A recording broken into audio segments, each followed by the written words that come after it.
Okay, time to get started. So a new chapter today.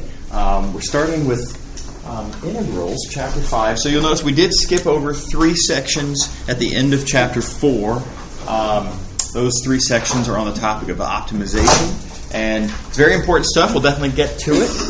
The only thing is, I'm making a strategic choice here, thinking about which material depends on which other material, etc. So optimization is in chapter 4 because derivatives are the primary tool that we use to do that. So it makes sense to put it in chapter 4.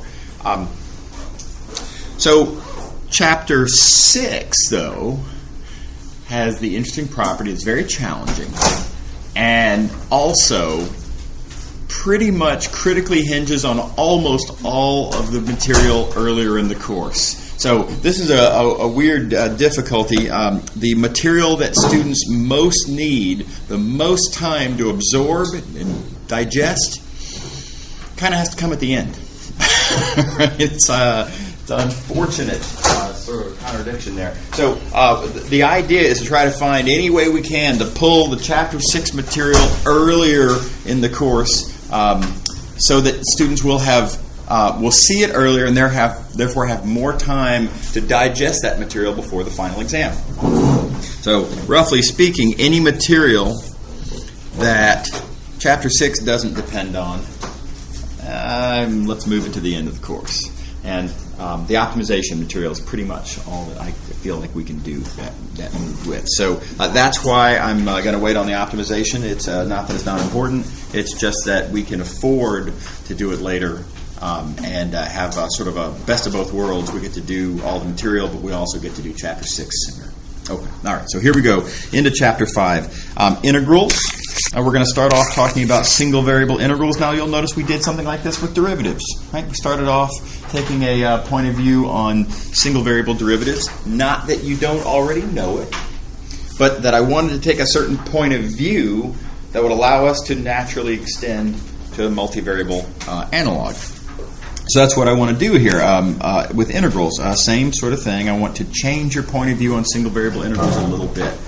I know you already know single variable integrals. Okay, so first off, I want to talk about definitions. Most fundamentally, basic sense of what is a single variable integral. And a lot of students would say that it's the area under a graph of a function. And this is wrong. And this is importantly wrong. It's not just a mathematical formality that makes this a bad point of view. It's a conceptually problematic point of view. Now, asking the question, using integrals to study the area under the graph of a function is a useful application. And it is a good sort of geometric sense to have for integrals in certain contexts. Sometimes, often even.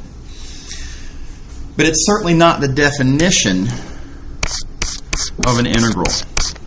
And in Math 212, I would even go so far as to say it's not even the best geometric perspective, intuitive point of view to have on integrals. So let me tell you what the definition of an integral is, and we're still in single variable calculus now. Definition of an integral is a Riemann sum. So y'all have probably seen Riemann sums at some point. Math 111L, late Math 111L, early Math 112L. So a lot of students misunderstand the purpose of a Riemann sum. A lot of students have the mistaken impression that Riemann sums are the outdated, old way to compute area under a curve that was supplanted by the far superior fundamental theorem of calculus. That is wildly false and historically inaccurate. Riemann, as per Riemann sums, was not even born when the fundamental theorem of calculus came out. In fact, I think he was born 100 years later or something like that. Much, much later. So that's absolutely not what happened. So, importantly, Riemann sums are a way to precisely and rigorously write down what we mean by this expression, this integral notation. And Riemann sums are very powerful. You can do a lot of things with them. Now, again, one of the things that you can do with the Riemann sum is you can relate this algebraic construction to the geometry problem of computing the area under a curve. But powerfully, you can also relate this expression to lots of other kinds of questions. So let me walk you through these examples. Here's the area under a curve application. Suppose I have a curve that's the graph of a function. So again, now there's the graph of this y. So this function f of x. The graph is where we set the output value equal to this other variable y.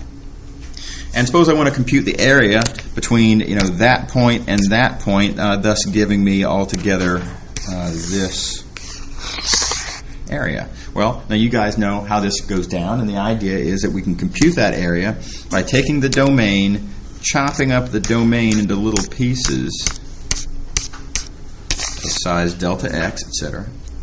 And then on each little piece, we pick a point, we call xi star, somewhere in that ith subinterval, and then I look at the value of the function there. Let's see, I'll use red.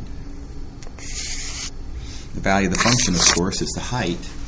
And if you multiply that height times that width, that gives you then the area in that piece, and then you add up over all the pieces. Okay, so old news, you guys have seen that before. All right. And in particular, when you write down the Riemann Sum Expression, so limit summation fxi star delta x. In this case, the Riemann Sum Expression relates to the area question by delta x being that width and f of xi star being that height, and then the product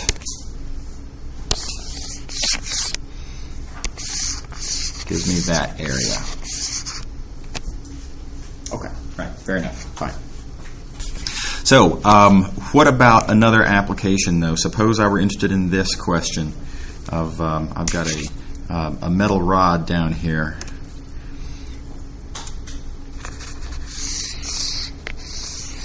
And this metal rod has a density. I'm going to use the term density here to talk about mass per unit length. By the way, this is a common variation of the use of the term density. A lot of y'all have probably heard density as mass per unit volume. Right? How dense is the wood in this desk? Well, a certain amount of mass per unit volume, and that's just kind of what dense. That's what they taught me in middle school, right? I assume that's still doing the same thing. Density can be interpreted in different ways. In here, I'm using it as mass per unit, a different notion of size, and that is length. So, for example, in this case, if you have a rod, if you were to cut it into smaller pieces, shorter pieces would have less mass, longer pieces would have more mass, and you can talk about, per unit length, how much mass is in this rod. Okay, so it's a natural variation on the old notion of density. We're going to see lots of different variations, by the way, in this course, in the rest of the next several weeks, 3 weeks, whatever. Lots of variations of density. So, foreshadowing. Okay, so let's suppose now that the density is not constant. Let's suppose that the mass per unit length is some function, so it depends on where you are. And this is not a crazy concept. For example, maybe instead of being a metal rod, maybe this is a wooden baseball bat. Well, then over on the business end of the baseball bat, right, it's bigger, and so per unit length, there's more mass. And over here on the handle end, there's less mass per unit length. And it's not at all an outrageous consideration. Okay. So altogether then, if I wanted to know the total mass in this again, I'm going to go back to calling it a metal rod. We have a problem. I can't just multiply the density times the length because the density is not constant. So what I can do, though, is chop it up into little pieces. Little pieces of size delta x, right, on which the density, the mass per unit length, is given by some function I'm calling f. And now let's think about what happens if I take this density function and multiply by delta x. Well, I'm taking mass per unit length and multiplying by length, then that product then gives me, in this piece, how much mass is in that piece. And then you can add that up over all the pieces. So, interestingly, now this, again, is probably a single variable calculus application you've probably seen before, but interestingly, notice we've connected this expression to a different application other than the area application. But these two different applications connect to this same construction, this Riemann sum construction. So, now again, why is that important? The reason this is important is because we know how to compute integrals. We know how to compute Riemann sums. We have this very powerful tool called the fundamental theorem of calculus. Right? So, now, let's consider life without Riemann sums momentarily. Let's just, for the moment, pretend that Riemann sums don't exist. Let me scratch this. Pretend that's not there. Right? And I want to compute now the mass of that rod. What does that have to do with the area under a curve? Nothing in particular, right? There is no area in this picture. So why would I start writing down, if I define integrals as area under a curve, what would those areas have to do with this mass? Nothing.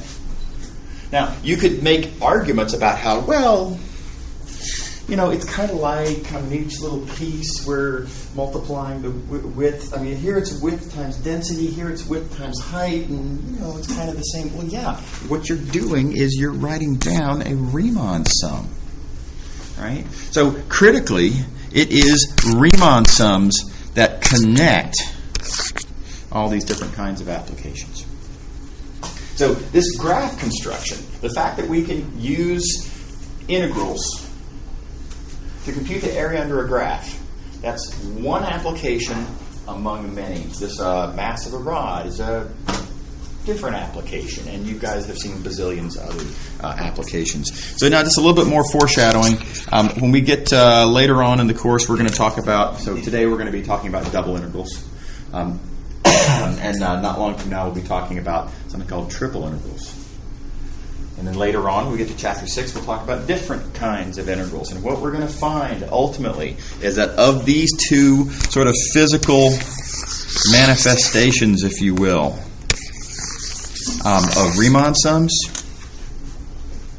the one that's really going to be between these two, the one that's sort of in the direction of the most useful point of view of understanding these more sophisticated kinds of integrals, this one. This is a surprise. You wouldn't think so. But this is a critically important geometric, sort of physically relatable point of view to have on integrals. This one is useful sometimes, yes, absolutely. Today we're going to use this one. Okay? This mass and density point of view on integrals is extremely important. So anyway, something to keep in mind. Now, let me move on and try to generalize the idea of a Riemann sum. So again, here's our formula for a Riemann sum. And we've seen that this has applications to scads of problems that you all have all seen before in single variable calculus classes. Okay, so what is it that those problems all have in common? And in what ways can they, what sort of flexibilities do we have in being able to apply Riemann sums to application problems? And what sort of flexibilities don't we have? What are the critical required features that a question must have in order for it to be susceptible to analysis by a Riemann sum? So I'm going to write down an answer to that question. That there are four features,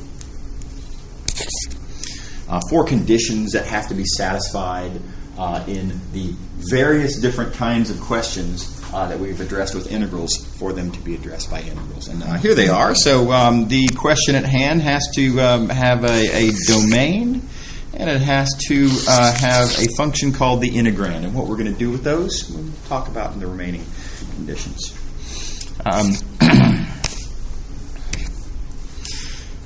You have to be able to break the domain up into smaller pieces, and the quantity to be computed then has to be a sum over those little pieces. Now let me point out, that's not a free feature. Not all questions that one might reasonably ask have that property. Let me come back up here for a second. Let's look at this area question. Right? So in looking at the question of computing this area, it is true, interestingly, that if you take the domain and chop it up into little pieces, then the area on each piece, if you add that up, it will give you the total area. Sure, right, fine. But here's a question that doesn't have that feature. What if I were interested in this perimeter? Right? Is it true that the perimeter of this area is the sum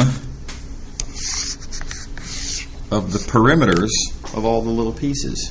No, not even close. Right? It's just not. It's because you're going to have all these in-between sort of segments that are going to there's just a lot more to draw here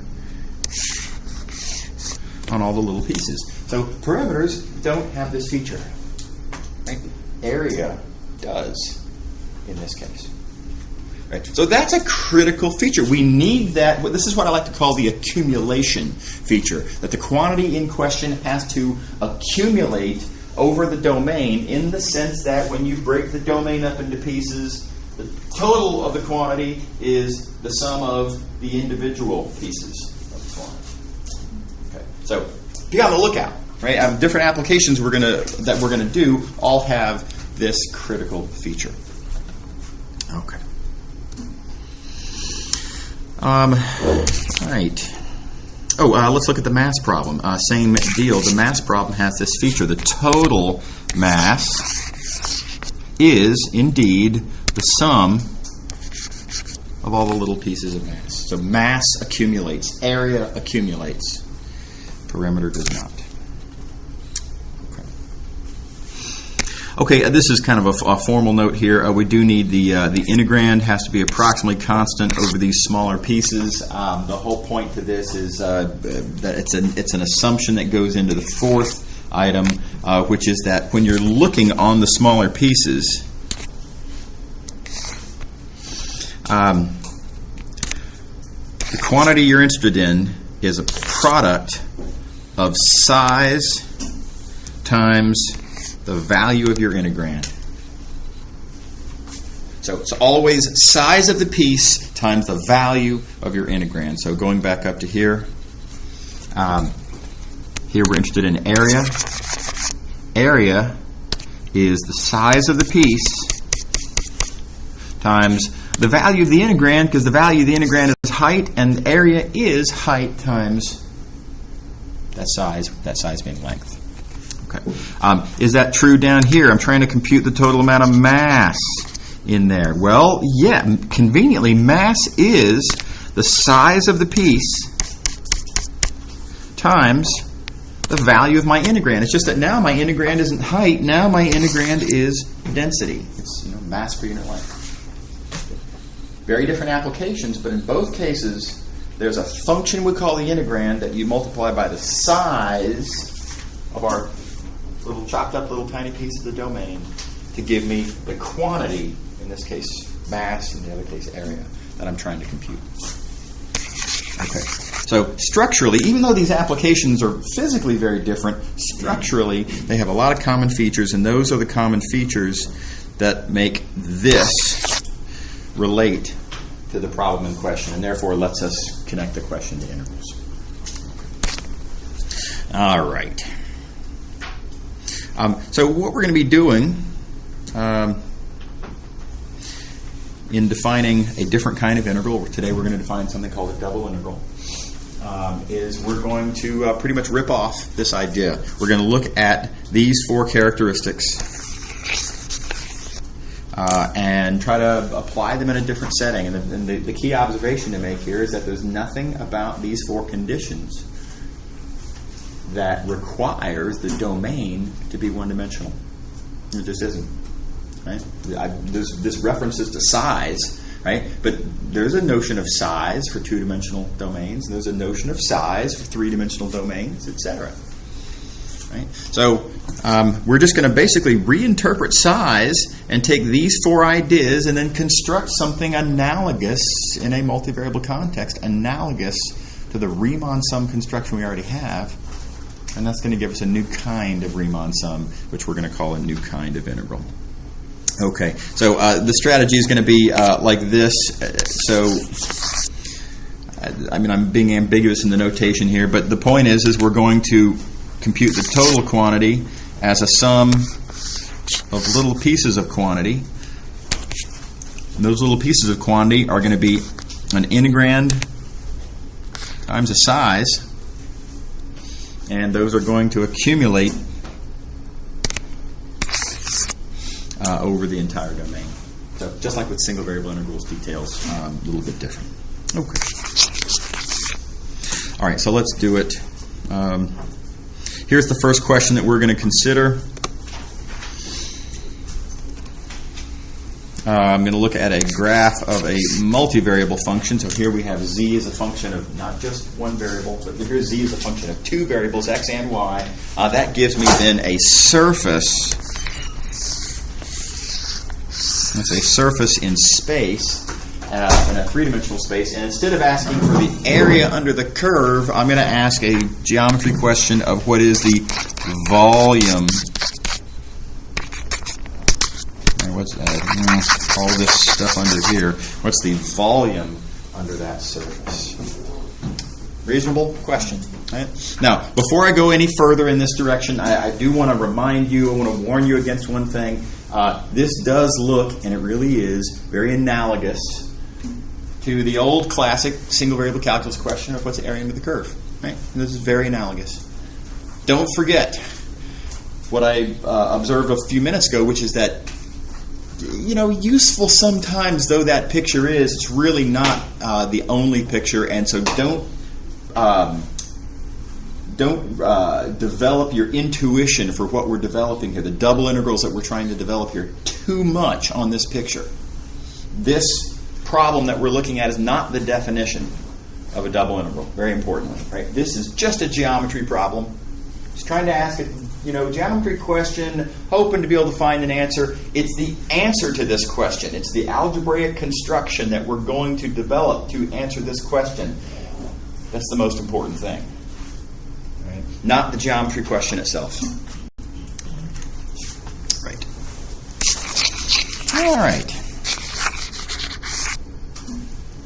So, so how would we do this? Can we use something like an integral? Well, let's look at our four requirements.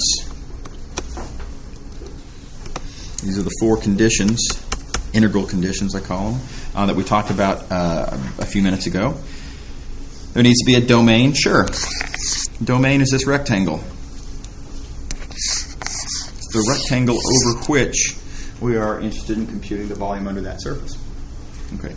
And there needs to be an integrand. It's going to turn out that the integrand is the function whose graph is the surface that we're interested in, and we'll see why soon. But the point is, we have a domain, we have an integrand. That's fine. Okay. Can the domain be broken up into smaller pieces? Sure. It's just an area, and we can totally chop it up into little pieces, like so. It's just that now, instead of having a one-dimensional interval that we chop in some sense in just one direction, now in order to break it up into truly small little pieces, we have to sort of slice in the x direction and also in the y direction. So we're kind of double slicing to get the little pieces. Nevertheless, sure, I can chop it up into little pieces. Okay.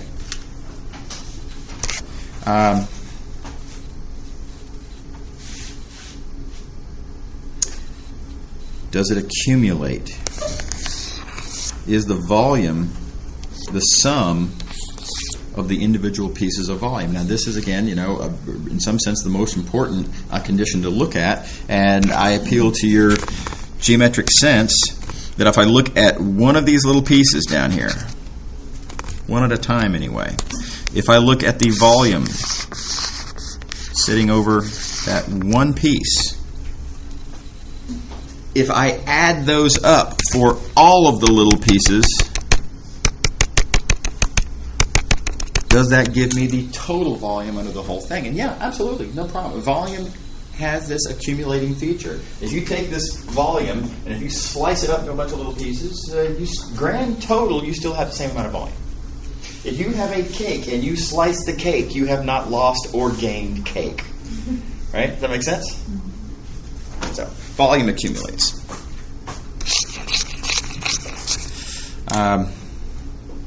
Right. And lastly, do we have integrand times size? And indeed we do. I'll just go over to the picture. Remember, our last condition says I need the quantity that I'm interested in, namely this volume. I need that to be the size of the piece down here. Now, keep in mind here, that piece is not an interval. The size is not the length. Here, that piece is a little rectangle. It's what I'm calling a sub-rectangle of the original rectangle. And its size, being as it is two-dimensional, is no longer length. Its size is area. The integrand, as this is a graph, the integrand is height. So question, is the quantity I'm interested in, namely volume, is that equal to integrand times the size of the piece? Is volume equal to height times the area of the base? And yes, it is. Okay, so it's geometrically a little different, kind of a twist on our old single variable calculus analogous geometry problem, but same thing works. Okay, so yeah, sure. So that basically what we've shown by checking these four conditions, we have reason to believe that something kind of like the old single variable Riemann sum construction that was so valuable to us in single variable calculus might be a good model for what we're going to need to do here. So let's do it. Now I'm going to need to make some things precise that over here I just kind of drew pictures of. Notice that this rectangle, I said, slice it up into little pieces, and now I just draw pictures and say there's one, right? But I need to be precise about exactly what are these rectangles, these sub-rectangles, where are their corners. Let's get detailed, quantified about what these pieces are. Okay, so here's the old classic picture from single variable calculus. If you're looking at the interval from A to B, you remember that this gets chopped up into little pieces. We have these endpoints x1 through xn, right? And some old formulas are this: delta x is b minus a over n. The ith one of those endpoints is a plus I delta x. So in particular, we're taking the width of b minus a and chopping that up into n pieces. So b minus a over n. And xi is, you start at a and then you add delta x I times to get to the xi endpoint. So I went over that very quickly, of course, but this is an old fact, old formulas. But that's why delta x is b minus a over n, and x of I is a plus I delta x. So, by the way, if you're a little rusty on your Riemann sums, now would be a great time to go back through and remind yourself of the details of your single variable calculus Riemann sums, and make sure you're clear on all that stuff. So we're going to be making reference, or sometimes one must make reference to a particular subinterval. You'll notice I'm numbering these subintervals. The first subinterval, I'm calling it I sub 1. The second subinterval, I'm calling it I sub 2. Sort of notice the pattern. The ith subinterval is I sub I. And notice that the right endpoint is xi, the left endpoint is xi minus 1. Right. Okay, so now what do we do in the two-dimensional version? Well, the two-dimensional version is actually surprisingly analogous. We have, in the form of this rectangle, we effectively have an interval on the x-axis and an interval on the y-axis. And I can chop up the entire rectangle by chopping up this interval, which defines all the vertical cuts in the rectangle, and then by chopping up this interval, which defines all of the horizontal cuts in that rectangle. And with all those slices, then I get all these little tiny little slices here. In particular, if I'm looking at the ith slot on the x-axis, and if I'm looking at the jth slot on the y-axis, the ith slot here, the jth slot there will define which slice I'm in this way, which slice I'm in that way, and that way we'll make reference to a particular specific sub-rectangle dij. All right, everybody good? So we've got all of our details down except for one little thing, and that is, how do I break up the y-axis? I already know how to break up the x-axis. It starts at A, ends at B, breaking it up into n pieces. It's the same, b minus a over n, a plus I delta, all that stuff's the same. So question, how do I do it over here? And it's really very analogous. It's d minus c that we're breaking up into n pieces. So delta y is d minus c over n. If I want to get up to the jth endpoint, I'm going to start at c and add delta y j times.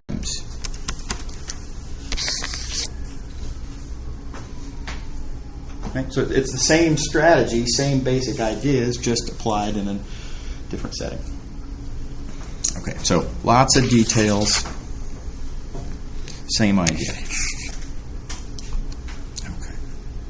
All right, so those details being down, I can start putting together my Riemann sum.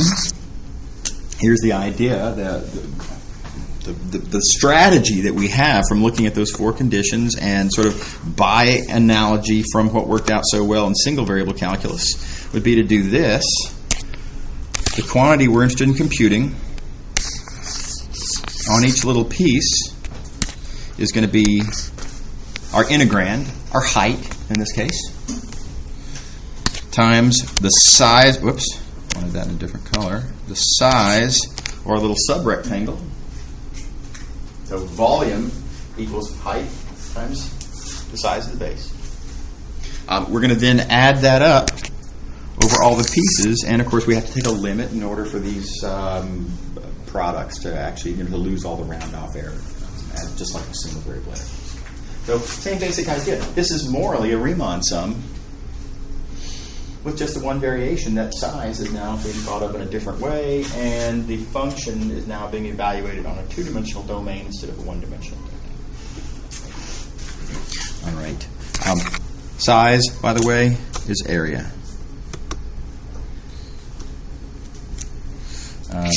So size being area, we're going to represent that size by what I'm going to write as delta A, and the whole idea of delta A is it's the area of this subrectangle. The subrectangle, if you look at it, has width,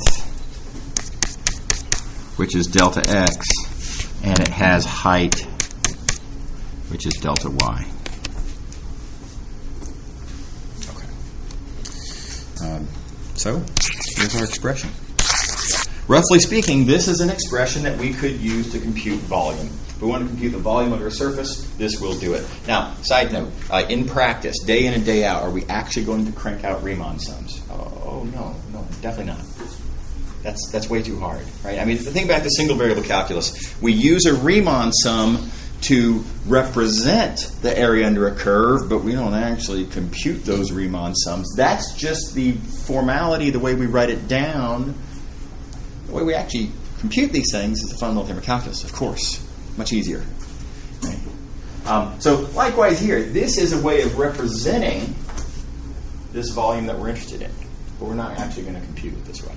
Okay. So how are we going to compute it? Roughly speaking, let me say that I want to put that question off for a little while. Right now I want to keep the focus on Riemann sums and how Riemann sums answer certain kinds of multivariable type questions. And then a little bit later today, hopefully, fingers crossed, we'll get to the question of how to actually compute these things. And yeah. Okay, so this expression here, this Riemann sum, sort of kind of a two-dimensional Riemann sum, if you will, represents a volume under a surface, that surface being a graph. But this expression is also going to be the answer to a large number of other questions. In the same way that single variable Riemann sums don't just compute the area under a curve, right? That, sure, it does compute an area under a curve, but it also computes the mass of a rod and the economic surplus and various other lots and lots of different applications that are all computed by the same Riemann sum. Right? And analogously, this expression, sure, it computes volume under a graph. Yeah, right, fine. But it computes lots and lots of other things as well. So I don't want to just call this V and be done with it. This expression is important. This expression is going to relate to lots of different other questions, and so I'm going to call it an integral. We're going to call it specifically a double integral. We'll see better motivation in a little while as to why we call it a double integral. Right now, the simplest the connection that I can give you for why we call it a double integral is that there's two indices. Okay? So you're adding up over two separate directions, if you will. And furthermore, it's a two-dimensional domain. The integrand is a function of two variables. It's kind of an intrinsically double thing. Okay, so now this is just notation. This is arguably, one point of view on this, it's just a shorthand for representing this. So when you see this notation, it's very important to understand that, that your knee-jerk reaction when you see this expression is you should not think volume under a surface. It's tempting. It's the only application we've seen so far. But there's lots of other applications. What you should think of when you see this expression here is that this is representing a Riemann sum. This says there's some domain, this domain D, for some reason or another, I want to chop that domain into little subrectangles, and I want to take the areas of those subrectangles, and I want to multiply by the value of this function for some reason. This apparently has something to do with the quantity that's being computed here. And exactly what the quantity is and exactly what the integrand is could be a lot of different things. So when you see that notation, think Riemann sum. Okay. Side note, this dA, we use dA there because it's representing the area of that subrectangle. Don't forget that the area of the subrectangle is delta x times delta y, and we already have sort of suggestive notation for delta x. We write it as an integral, we call it dx. Likewise for delta y. So along those lines, sometimes we write dA as dx dy. So you'll see it both ways. Okay. Okay. So, see some examples. The first example was our volume under a surface. So here, very different example. Suppose I have a metal sheet. So, some sort of sheet metal. And maybe it's a non-uniform alloy. So it's got a lot of aluminum in it over on this side, right? But then it's got a lot of iron over on this side and tungsten over here or whatever. Lots of it's just kind of a mishmash of different things. So the grand total mass is what I'm interested in computing, but all I know is I know the formula at a given point, wherever I might happen to be looking for what's the mass per unit area at that point. Okay. So can't just multiply mass per unit area times area because the mass per unit area is different. It's lower where the aluminum is and it's higher where the iron is. So how do I compute the total mass? Well, good news. I can break this question down by the two-index Riemann sum sort of strategy. In other words, I can take this rectangle and chop it up into little sub-rectangles. The quantity I'm interested in computing, mass, the total mass, is indeed the sum of all these little pieces of mass. Again, you take this metal thing, you chop it up into little pieces, the grand total mass did not just magically change, right? The total mass is the sum of the individual little pieces of mass. Okay, so said differently, the quantity is an accumulating quantity. Okay. And furthermore, on this little piece, the thing I'm interested in computing is, thankfully, a certain function times area. Specifically, if I'm interested in computing mass, and I want to know how much mass is on a particular piece of area, mass per unit area is what you multiply by area to get mass. Okay, so what we have then is that I can represent this question by this algebra.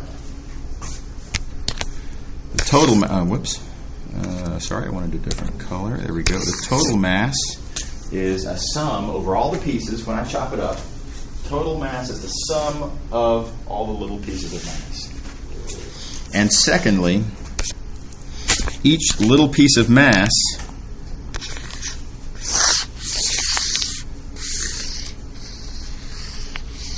is density times area.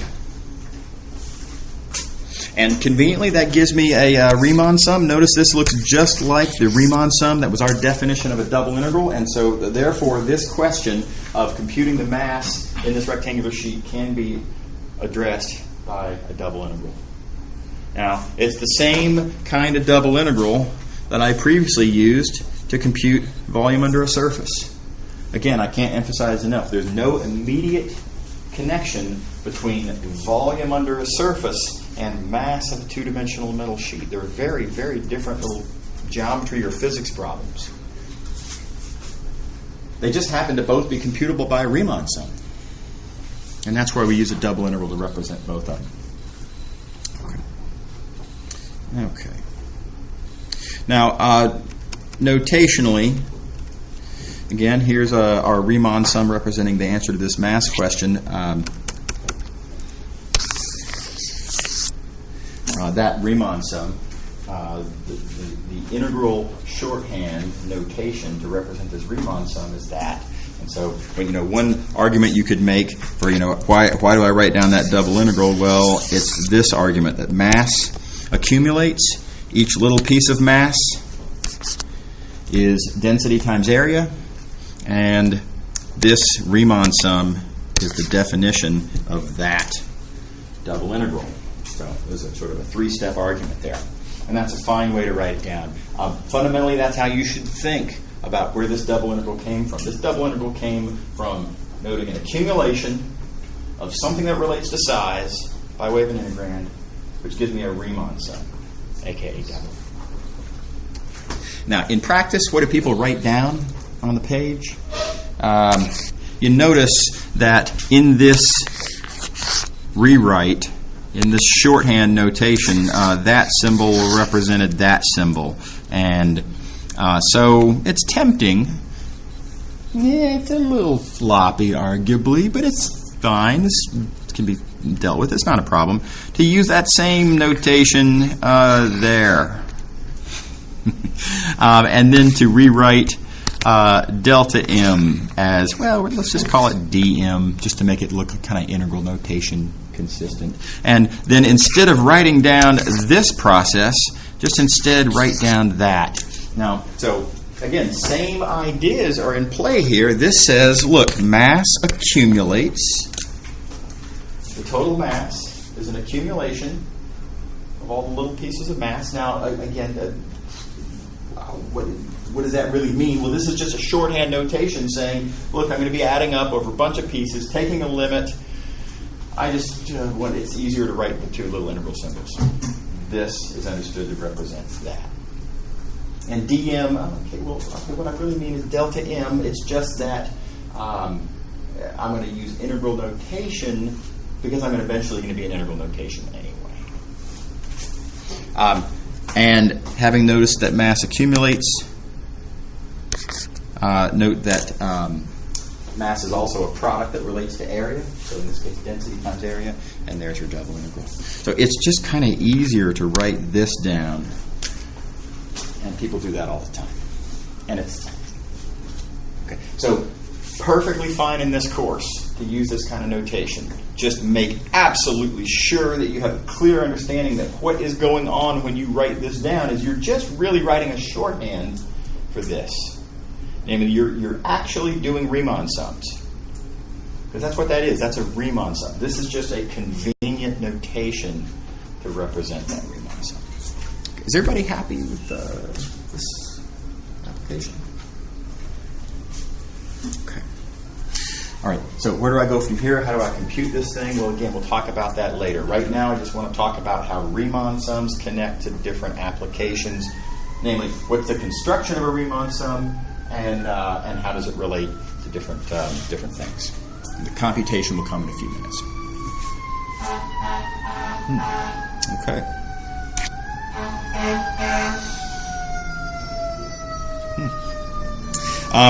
Okay, so here's another problem. I think this is a fun one. I guess I don't have a picture here. So I'm going to draw a little small picture. And suppose we are interested in computing the population of Colorado. And you might guess why I picked Colorado. Because it looks like a rectangle. So the technique I'm going to show you here is useful for computing the population of two states, right? Colorado and Wyoming. And that's it. We'll talk about the others later. So now suppose that I know a population density function. So let's see, where is this? Yeah. So the population density function, the units being thousands of people per square mile, is this given f of xy. Now let me talk about what that means, population density function. Now, so you see that word density, and again, you might be sort of naturally thinking of mass per unit volume. Right? We've already seen one sort of generalization of density, that it could be mass per unit length or mass per unit area. It could be mass per unit any sort of notion of size. But the further extension of the use of the word density here is that it doesn't have to be mass. Right? So when they say population density, they don't mean the density of the population. Right? They mean a different kind of a quantity. So in general, density can be interpreted, it's not just mass, any sort of a quantity per unit, not just volume, but any notion of size. So don't think of density as mass per unit volume. Think of it as quantity per unit size. Could be any quantity, could be any notion of size, whatever is appropriate to the context. So population density, if you think about how population is realized on the surface of the Earth, is there is a quantity in question, and that's number of people. Right? And there is a notion of size related to how people are distributed, and that is, other than the occasional high-rise building where it goes vertical, pretty much you can think of people as spread across area. Right? So population density is number of people per unit area. And so there you go, number of people in units of thousands per unit area in square miles. Fair enough? By the way, this hopefully might even be a familiar notion, right? A lot of you might have heard of population density in the past. It kind of makes sense. Right. Okay. All right, so that being said, how would I compute the population of Colorado? Well, first question is population an accumulating quantity? Right? I mean, in other words, is it true that the total population of Colorado is the sum of the populations on all the little pieces? And well, of course, right? Obviously. I think obvious is a good word there, right? I mean, it's obviously, if you break up the area of Colorado into little pieces, each person's going to have to be assigned to one of those pieces, and then you're talking about the same people. Okay, so it is an accumulating quantity, and so I can write it like that. Population accumulates. And then secondly, on each little piece, population, on each little piece, population is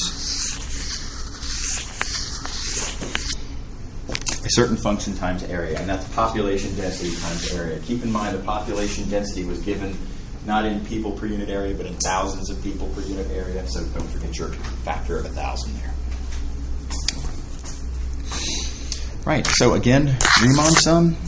Riemann sums can be rewritten as double integrals. And arguably, instead of going through all that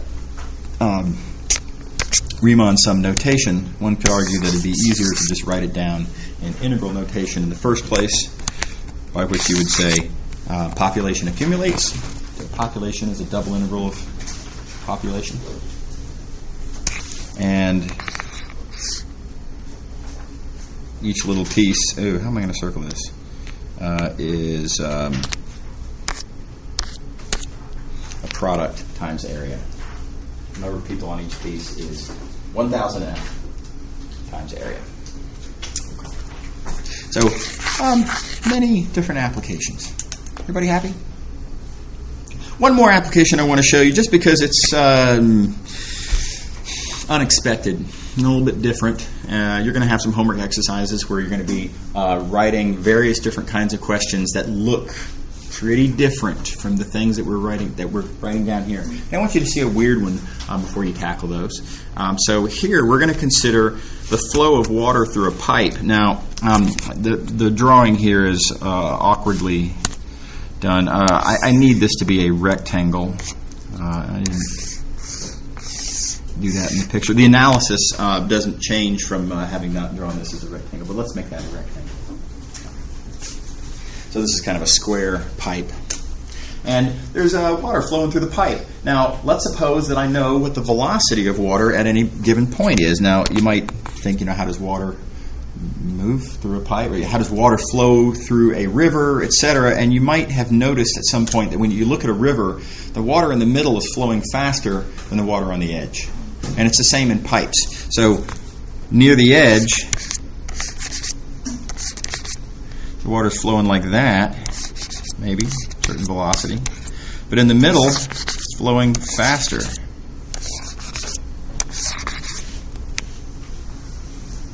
All right. So depending on where you are, depending on where in the cross-section you're talking about water flowing through, different velocities. So it's tempting to just say, well, let's take the the speed, the velocity of the water, and multiply by the area of the pipe, and that would give us our total flow rate. But it doesn't make any sense because that speed is not constant. The velocity of the water in the pipe is different at different pieces of area. Okay. All right. So. How do we deal? Well, what I want to do is look at our cross-section and first argue that the total flow of water is an accumulating quantity, by which I mean if I were to chop this into little pieces,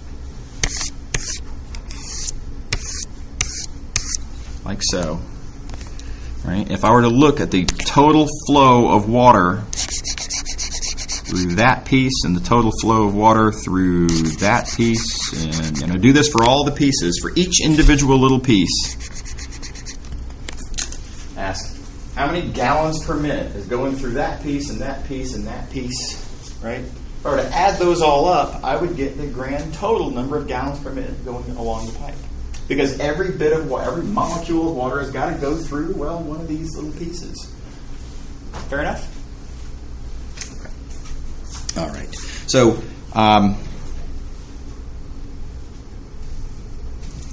the total flow accumulates. So the grand total flow rate through the entire pipe is a sum of the flow rates through each little piece. All right, now here's where things get a little sort of unexpected. Looking at a given little piece here, how would I compute the number of gallons, volume anyway per unit time going through that piece? And so it's maybe not a familiar little physics problem. How does volume per unit time relate to speed and area? Right. So I assume probably you haven't seen this before. So turns out not that big a deal. Let's just consider. Keep in mind, I do know what the velocity is. I know how fast the water's going at that point. Right? So I'm going to consider an amount of time delta t and ask, okay, in the amount of time delta t, how much water flows through this pipe? Well, in the amount of time delta t, that velocity times that time delta t gives me the distance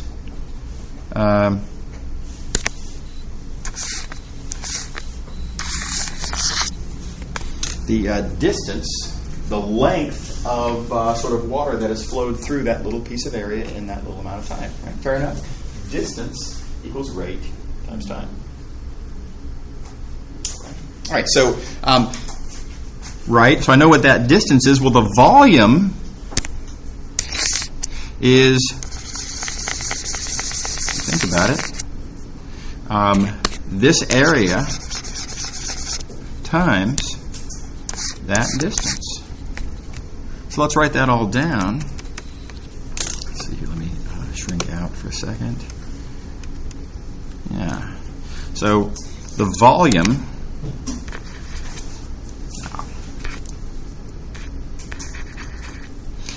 that has flowed through that pipe in an amount delta t is the area, that blue area, right, times that distance.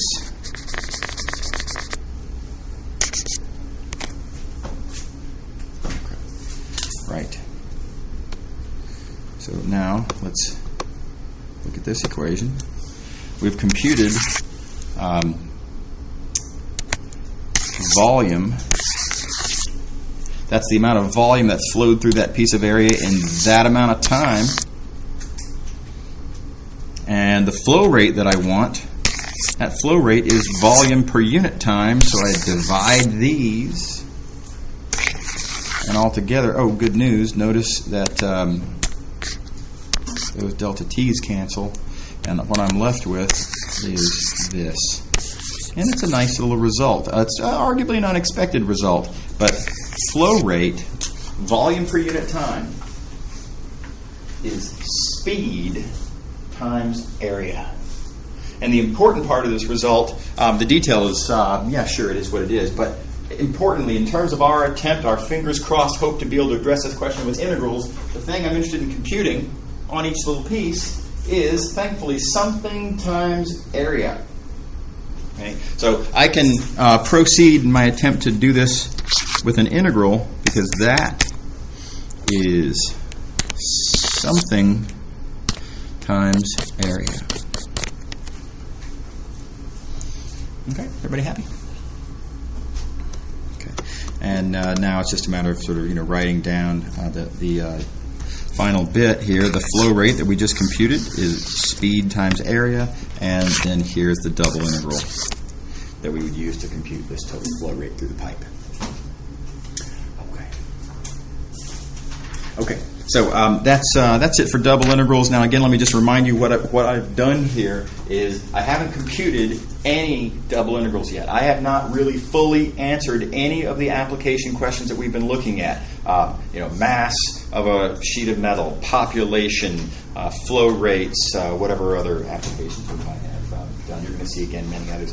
All I've done is shown that lots of different applications relate to the same algebraic construction, and that algebraic construction is it's a certain thing, it's got certain details, etc., and that it's highly analogous to the single variable calculus Riemann sum. Haven't really computed anything.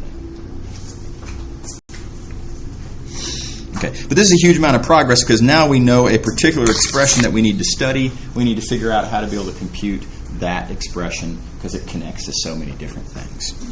Okay. Right, so moving along. Can we use the fundamental theorem of calculus? Fingers crossed. Hope we can, because, gosh, the fundamental theorem of calculus is pretty awesome, right? All you have to do is take your integrand, play little symbolic games, and find an antiderivative. It's not that bad. It's a little annoying sometimes, right? But it's not that bad in the big scheme of things. And then you plug in the endpoints, and magically the correct answer pops out. It's a wonderful, amazing theorem if you really think about it, the fundamental theorem of calculus. So can I just apply the fundamental theorem of calculus in this case? And so sadly, not really. And arguably, it's not a reasonable guess even if you think about it. Our domain is a two-dimensional region. What points would I plug in? There's not just two endpoints. Arguably, I guess you could say that the endpoints, the sort of the boundary is, well, it's a whole curve. There's infinitely many points there. It's not a reasonable hope, honestly, that we would just be able to plug into the fundamental theorem of calculus. So that's the bad news. So it doesn't really quite turn out as we would blindly hope. Okay, but there is a pretty good answer. There's a really nice answer, actually, and so let me just show you how the nice answer works out. I'm not going to give you a rigorous proof of how this works out. It's beyond what would be reasonable to do in Math 212. But I want to give you a geometric motivation for the punchline that I'm going to eventually write down, because there is a pretty satisfying geometric point of view on why this formula works. And I think it's good to have some sense, some intuition of how I'm going to connect two seemingly very different ideas. So what I'm going to do is I'm going to go back to this old question, the very first double integral question that we asked, computing the volume under a graph. And I'm going to show you a different way to do it. And you'll see why in a few minutes. Once we get that done, you'll see why. Okay. All right. So I want to compute that volume again. Here we are again. Okay, so right now, here's a pretty believable first attempt. In fact, y'all have done this in single variable calculus classes. I'm going to view that the volume is an integral of cross-sectional area. Now, in single variable calculus, you did this when you were computing volumes of rotation. Do y'all remember volumes of rotation? You take an area in the xy plane and you rotate around the x-axis, and it makes a vase of some sort. And you want to compute the volume of the vase. And then there's a cross-sectional area that you multiply by thickness, which is dx, and then you do the integral. Well, the same thing applies here. It's really no different, right? The total volume here, if I were to chop this just one way, just perpendicular to the x-axis, I'd get a bunch of slices of bread. Right? And the total volume of the loaf is the sum of the volumes of the slices. And it's pretty physically satisfying. Okay. It's just that now we run into this roadblock. When we were doing volumes of rotation, the cross-sections were disks. Right? They were perfect circles, or maybe washers. Maybe they were, a circle with a circle cut out, or something like that. But they were barnyard variety geometric figures, right? There were things we had simple formulas, pi r squared and such, that we could just write down what that cross-sectional area was. Given a value of x, part of wherever we happen to be, we could compute that cross-section with a simple formula. That's not a simple shape. So that's our sort of stumbling block, and seemingly a lot of people would just stop here and kind of give up. So let me point out, actually, that we can totally proceed from here. And that is by observing that the area I'm interested in is the area under a certain curve. And when you think of it that way, when you observe that this cross-sectional area I want to compute is the area under a curve. That's a familiar notion. Area under a curve, well, that's something we can compute with an integral.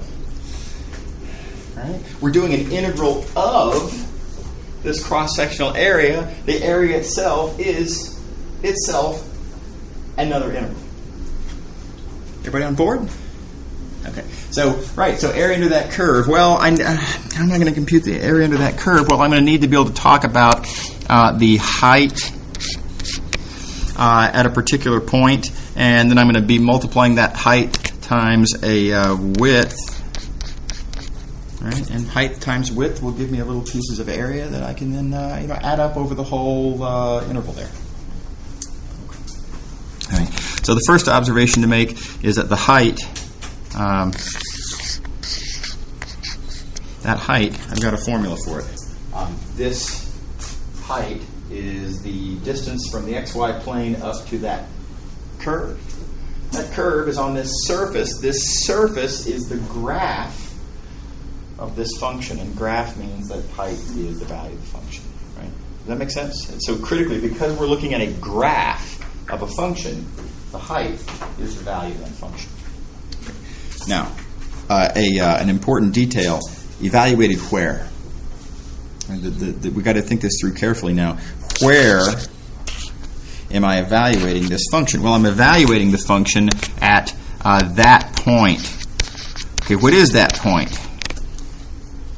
Well, it's the point corresponding to where along the y-axis I happen to be, right? I'm going to be going sort of all the way along the y-axis from C to D, and, at that point, that's where I need to do it. So for that value of y. But if I'm going to compute that, I need to know not just y, I also need to know for what value of x. Fine, y is going to range from C to D, but what's x? Well, the picture tells, right? That's x.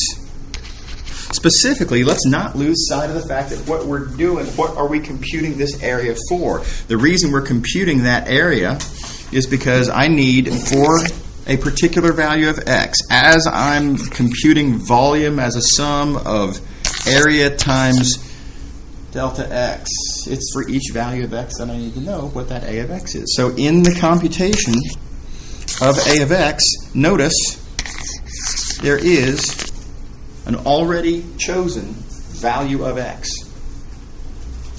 So that's the x. Does that make sense? Okay. Right. So altogether then, okay, yeah, so here's area is, height times delta y. Delta y is that width. Height, we've already agreed, is f of x comma y. Okay. So finally then what I get is, hang on. Yeah, here it is. This cross-sectional area that I need to compute. Now, I kind of need this. Let me do this first. The cross-sectional area that we're trying to compute. This cross-sectional area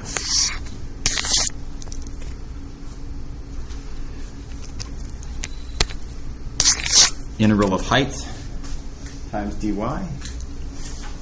is that integral of f of x comma y dy. So I have an integral that tells me what a is, and then awkwardly that integral that is a, that integral, being as it is a, is inside of this larger integral. It's a little creepy if you sort of try to imagine the whole thing all at once, right? So think about it very carefully, one little step at a time. Volume is an integral of cross-sectional area. Cross-sectional area itself is another integral. So we're taking an integral, single variable, math 111L integral of an integral. Right. for I think pretty clear reasons. I like to call this a nested integral because it's kind of like nested parentheses. You've got one inside of another. Really a more common terminology is to call this an iterated integral. I'm not a fan, really, of the term iterated integral. Iteration suggests you're doing something and then doing the exact same thing again. That's not really quite what's happening here. Yes, there is a function. Yes, we're doing an integral and then another integral, but they're different integrals. So anyway, I'm just quibbling. It's very common to call these iterated integrals. I like to call them nested integrals. Okay. All right. So now let me remind you what role the different variables are playing in here. So in particular, let's go back to this cross-sectional area computation. Keep in mind, you want to compute that area. That area is computed with an integral. Notice, for the purpose of that entire integral over the entire range of values of y, x is constant. Right? And that's just, it's clear from the geometry. What we're specifically doing is at a single, at least one at a time, value of x. So it's for a given fixed chosen value of x that I'm then looking at that cross-section and then even asking the question of what is that area. So all of that integral, x is a constant. So going back down here, what that means is, for the purposes of this integral, that integral that's computing a, x is a constant. Right? Everybody see that? Okay, now let's go back down to the nested integral then. The way that shows up in the nested integral,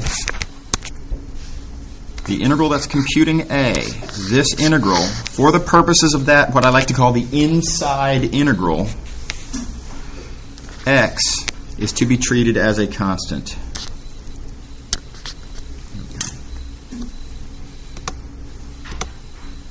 Now, good, right? If you think about it, if I'm going to compute this thing, if I'm going to compute this inside integral, well, I've got an integral of some function, and then dy, y is my variable.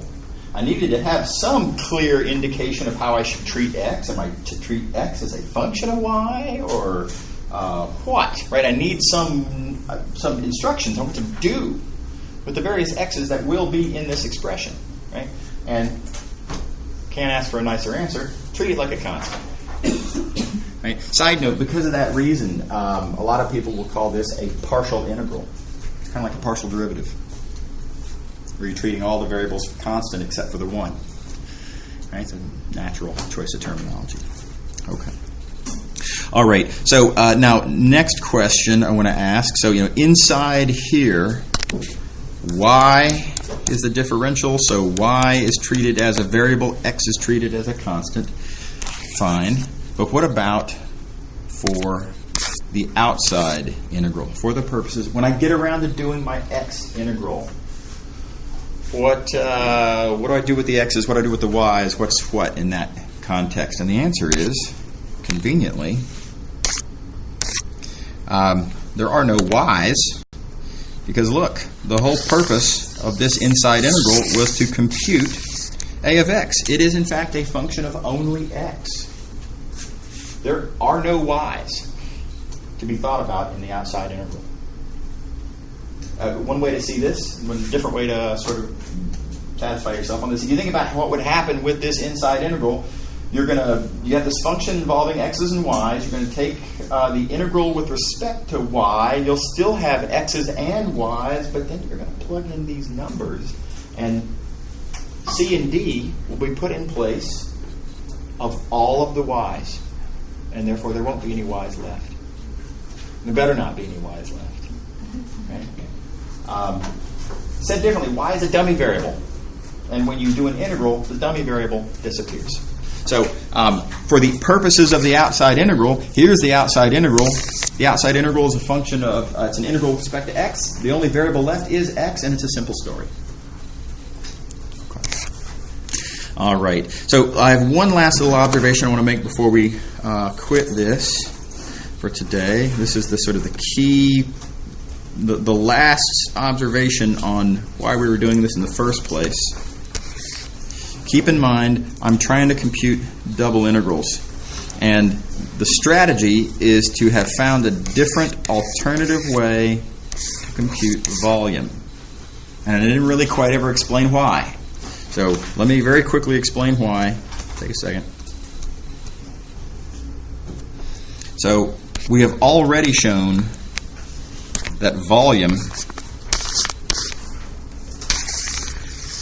the volume under a graph, is computed with a double integral.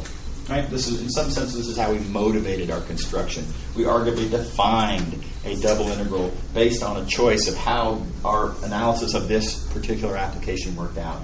Volume is that double integral. Here's what we have just shown. We have just shown that volume can be computed with this nested integral. So if volume is equal to that and if volume is equal to this, then it follows, well, it's pretty satisfying motivation anyway, that these two things are equal.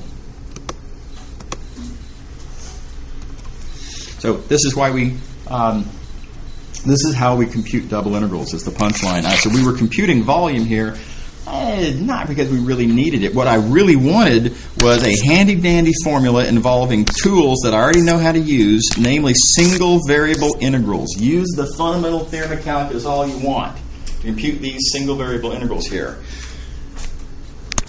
And I have a connection now that relates that to this mysterious double integral that I had no idea previously how to compute. So if you want to compute a double integral, no problem. Nested integrals will do it for you. So we'll quit here for today and pick up here next time, Monday. So you guys have a great weekend. See you later.